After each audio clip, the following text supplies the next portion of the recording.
Hey, welcome back. We got a knife here. Actually, yeah, just the thing to open this with. Yeah, let's see how this does. Not too bad. Great edge. That's the CJRB Echo. And it's relevant for this conversation because today we have a very special CJRB knife in. I don't oftentimes get their nicer knives, but as everyone that watches this channel knows, I've been a long time fan of that Pyrite. I think they did a really great job with this Echo. I actually just sold my Pyrite with a thumb hole because I feel like these kind of, like, I don't need the 3, candidly. However, I also have my Pyrite Large, which was one of the prototypes, thanks to Thunderlight channel. Check him out. And I saw this pop up, and I was like, oh, that is compelling. And there's a main reason that we're going to get to in a minute, but this is a new variant, J195T-DM, which is Damascus. And although that's not my favorite Damascus pattern, I think that's, you'd call it like a raindrop or whatever. One of my biggest frustrations with the Pyrite has been the AR RPM 9. Let's see. AR RPM 9 blade steel. Although the stonewash is a really nice stonewash finish, for some reason it kind of stains up. You can see like this little staining here. It's like hard to keep it clean. Maybe I can try some rubbing alcohol or something like that, but I've been having trouble getting this blade completely clean after it gets these little stains on it. I don't know if it's like what it is, if it's some sort of pitting or patina or what, but you see it has this kind of fog on it right here. It's kind of hard to see on the video. Let me see if I can zoom in and show it to you a little better. You see this here? This little line across here of like fog. And that's not with hard use. That's just like how it like gets. Just sits in the bag and gets that kind of. And so that's been a bit of a frustration for me on the finish. It's not a huge deal, especially if it's a user. It's like whatever. But that did make this very interesting when this popped up to me as a compelling variant, because I'm not going to have to worry about that on this Damascus. Now let's see what other changes there are here. This is a titanium handle. Oops, still zoomed in. You got a titanium handle here. The Damascus, the thumb stud looks the same. The buttons, a little different I feel like, but I could be wrong. Standoffs look the same in the back. The titanium on these, if you watched my other video, it's not milled out. It's much harder to mill out titanium versus steel, so kind of interesting. This thing could be radically light, but it actually feels like it's the right weight, but it could be balanced forward a little more. Like they could definitely take out a little bit of weight, but it feels quality how it is, so I actually personally don't care too much.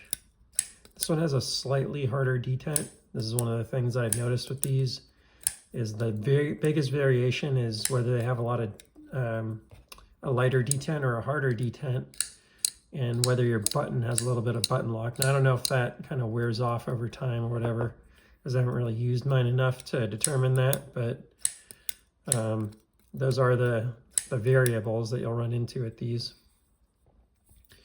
I was hoping they might improve the thumb studs a little bit here, because that is one of the things I don't like about this knife, is the thumb studs have these little almost Chris Reeves-like, they're not quite as bad, but almost Chris Reeve-like buttons on the top.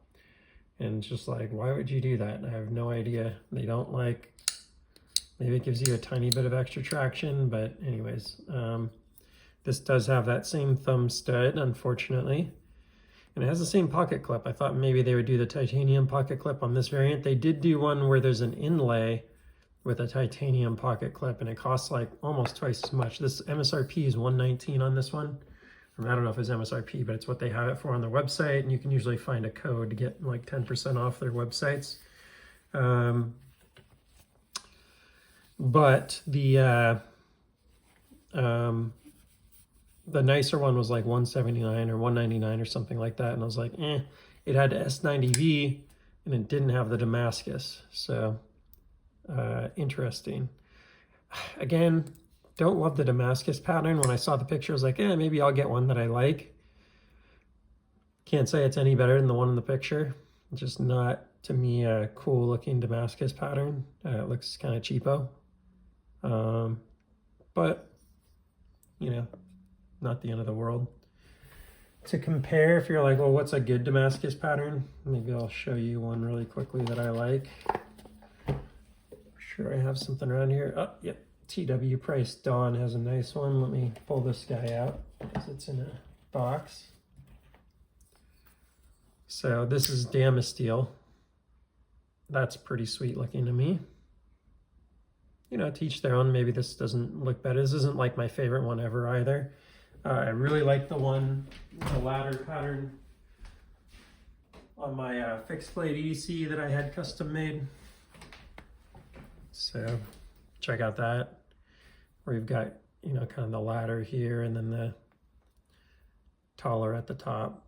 I think that's a really sweet Damascus pattern, you know, versus this. Oh, you know what else I really like actually on a budget knife scale is the Civivi. There's a Civivi that I have that I really like the Damascus pattern on. Let me grab it out, the Badlands Vagabond. Where did it go? I think that's it. Boom, boom, boom. This is it. Yeah, here we go. This one, big fan of what they did on this. It's like a hand rubbed blackened one. That's pretty sweet too. And that's in that same budget range, right? This is about a $90 knife. This one's gonna have a carbon twill handle versus a titanium handle. And it's a, you know, very kind of basic flipper thumb stud. I actually like the thumb studs on this quite a bit more than on the CJRB. But this is a great knife. I've brought it out on the channel quite a few times, and I've been talking about how it's one of my favorite budget knives that's ever been made. I just think very hard to compare. It also has a very minimal flipper tab, which I like. Like you could just not use it and not even notice that it's there. It does get in your way a little bit when you're choking up, but not the worst of all time. But that's a really nice Damascus pattern to me by comparison. You know, I think that's a lot more attractive personally. Not a huge difference. Maybe you're not a big knife person and you're looking at this going, what the heck? What's better about that? But to me, that's just a better looking Damascus pattern. Anyway, what else do I have? Oh, I mean, gosh, I've got one of the craziest Damascus pattern blades that I've ever seen sitting right here. Totally forgot. That's a crazy one right there. You know, part of what I like about this Damascus pattern is actually this laddered, this stepped rather finish on it. It's actually not that different really, but that stepped finish just makes it look awesome. Yeah, so cool knife. I know a lot of people aren't into Damascus at all, and I can see why if you're, you know, if this is the kind of Damascus you're looking at. I honestly probably prefer this blade now that I'm looking at them side by side. So I don't know, this one's a keeper for me. Yeah, I gotta think about that. You know, I already have the titanium handled non-Damascus version. That might be more of a keeper for me than this, honestly. But we'll see. So these are available on CJRB's website on artisancutlery.com right now. So feel free to go grab one. Or I think they still have all of the limited ones available too, where they had those inlays and stuff. So yeah, you can go grab those off the website and look around. I can't remember what the exact code is I found, but I just did a little search, a little Google search for artisan cutlery codes and found one. I think it was like Artisan 10 actually. if I recall. Gave me 10% off. So instead of 119, it dropped it to like 108, which for a titanium Damascus felt like it was a pretty good, you know, worthwhile to check it out. I did just sell like 4 of my CJRBs. I sold that thumb hole Pyrite, as I mentioned. My action on my Echo here is just a little better than it. I don't necessarily like the handle better or whatever on the Echo, or the blade shape, than the Warncliffe Pyrite, but I did sell that one just because the action is a little better on, like, it's a little more matching, so these are pretty good on parity there. And then I sold my CJRB Logo. I sold the G10 version of the Pyrite. I basically had to give them away. You know, these things are $50 knives, so what are you going to do? You know, on the secondary market, you sell it for 40, and it's like, is it worth 10 bucks less to buy a used knife? You know, in my case, they're all new in box from the channel. I hadn't used them or anything, but, you know, why not just buy the knife new at that point? So you got to be a little careful. If your goal is to buy and use a budget knife, that's great. Sometimes, unless it's like a very limited edition or something, you can actually lose more money on a budget knife than buying a nice expensive knife that's made in the US that, you know, maybe holds its value or whatever. But yeah, it's interesting how knife investment works.